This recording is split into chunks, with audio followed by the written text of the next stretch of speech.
არასამთავრობო სექტორი თბილისის 5 გამგებლის პასუხისმგებლობის საკითხის დაყენებას ითხოვს. ამის მიზეზი კი დედაქალაქის გზების რეაბილიტაციის ბიუჯეტია. გამგეობები გზის საფარის აღდგენას გეგმავენ, თუმცა კითხვებს ბადებს სად მოხდება გზების შეკეთება.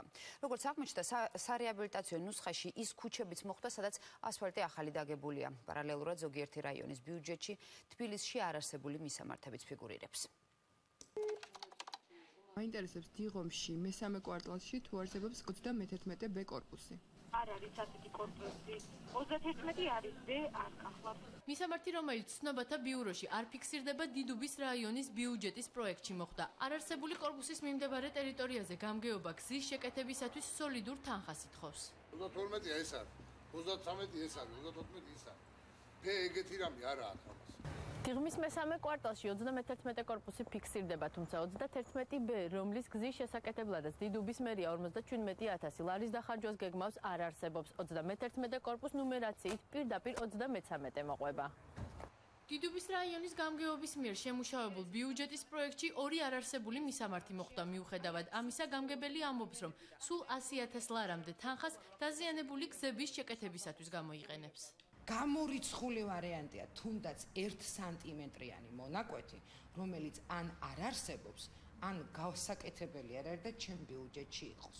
ვარდიული ახალი დაგებული არის. ასფალტი მაქსიმუმ 1 წლის დაგებული იყოს. გამგეობების ბიუჯეტში არარსებულ მისამართებთან ერთად უკვე მოასფალტებული გზებიც მოხდა. არასამთავრობო ორგანიზაციის ინფორმაციით 50-მდე მისამართზე გზა უკვე დაგებულია. ატენის ქუჩის ამ მონაკვეთში ასფალტის დაგებისათვის ვაკის გამგეობა ბიუჯეტიდან 79,000 ლარს ითხოვს. დოკუმენტაციის მიხედვით გზა 3 კორპუსის მიმდებარედ უნდა განახლდეს, თუმცა ასფალტი მათგან მხოლოდ 1-ში, მე-16 კორპუსთან არის დაზიანებული.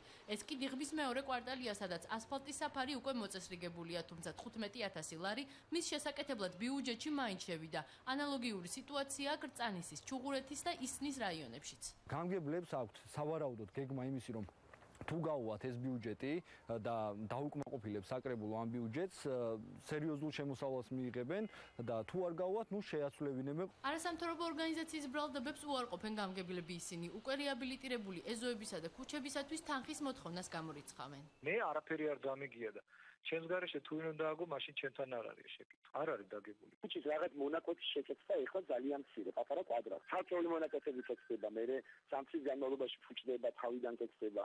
გამგეობების მიერ მოთხოვნილი თანხებით გაწერილ ბიუჯეტს მერია საკრებულოში ხვალ წარადგენს. იქამდე უმრავლესობა კომენტარის გაკეთებისაგან თავს იკავებს. საბიუჯეტო სახსრების შესაძლო არამიზნობრივ ხარჯვაზე არაერთგვაროვანი შეხედულებები აქვთ ოპოზიციაში. ძალიან ბევრი მისამართი არეულია თბილისში და შესაძლებელია, რომ სუსტად არ მოხდა მისამართის დაფიქსირება. სოდესაც თბილისის ბიუჯეტში ხდება კორუფციული რაღაც ფონდის შექმნა, რომელსაც მომავალ წელს აუცილებლად ჩინოვნიკები ეცდებიან, რომ პირადი კეთილდღეობისთვის გამოიყენონ, ეს რა თქმა უნდა იყოს ერთმნიშვნელოვნად ამ ადამიანების პასუხისმგებლობის საკითხი.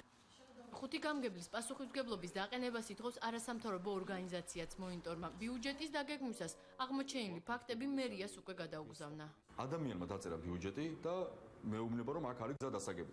ჩვენ აგერ ფაქტები გვაქვს, რომ გზა დასაგები არ არის, ფაქტი გვაქვს, რომ მისამართი არ არსებობს. ეს ადამიანები ან არიან არაკომპეტენტურები, ან არიან კორუმპირებულები. არასამთავრობო ორგანიზაციის მოკვლეული მასალების მიხედვით თანხა, რომელსაც გამგეობები უკვე დაგებული გზების განახლებისათვის ითხოვენ, 9,5 მილიონ ლარს აღემატება.